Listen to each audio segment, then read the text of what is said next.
Hi. It's really interesting that if you ask more questions or different questions, you start to learn more. For instance, just as a fun illustration, I like to imagine you can get very relaxed by imagining you've gone to heaven. And there you are, there are choirs singing and enormously beautiful stained glass windows and clouds of butterflies and fragrant bush, and everything is absolutely blissful. But then you ask, who else is here? And then you think, perhaps it isn't all Church of England. Perhaps it isn't even all British. There might be other races here. There might be some of those peculiar people in the next suburb, or that mad couple down at the corner house. And I've got to love them all. What would it be like? It'd be a very strange experience. I'd be right out of my comfort zone in heaven. Would that be? I don't know. I mean, there are people who think only there's one, we're all Baptists or something. So if you're not a Baptist, you're down there.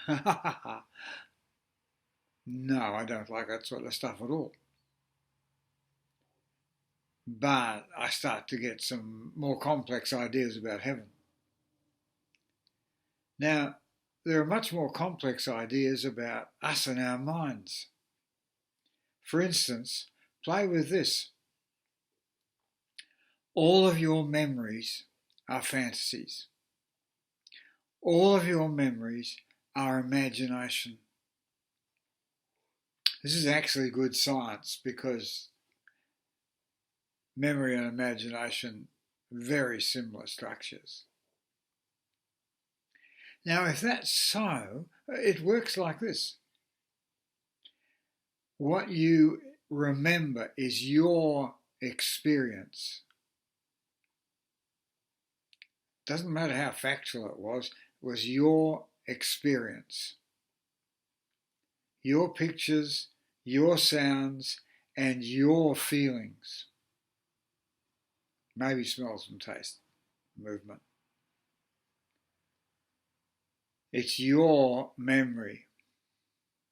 And whether it's a bad memory that's mild or whether it was an absolutely dreadful trauma, it is still your memory with your feelings.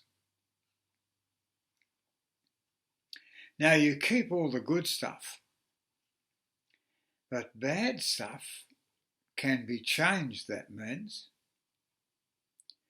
So we know you can change the pictures in your mind, you can change the sounds.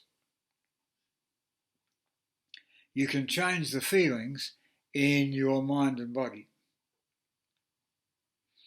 Now sometimes that's easy, sometimes it's very difficult and it needs professional help from someone like me.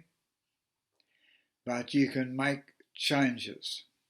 We know, for instance, that some disorders like anorexia have got completely false impressions in someone's mind. They think they're overweight when they're in fact very thin. Our brains are capable of just being us. And it can change. We know it can because, well, that's what I do and other therapists do too. We change people's minds.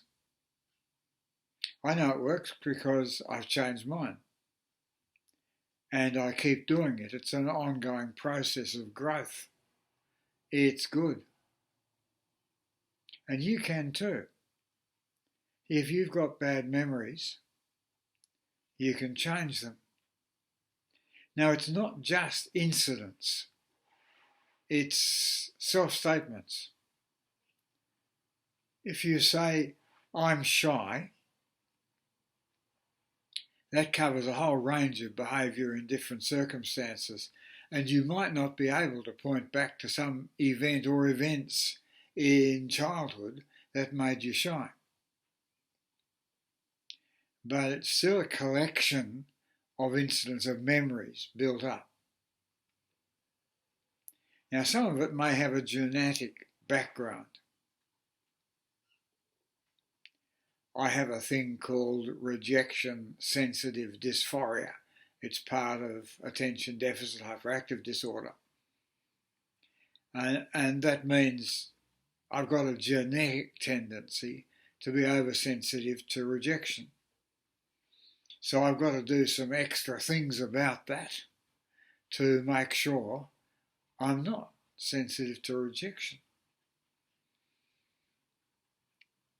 There are ways of making changes. If you'd like to know about them, you can go to my website, click on the little button at the bottom right which says book a call. It's a free call. You can talk to me and I can describe, having listened to you, what we can do about it to have you feel a lot better. I look forward to hearing from you.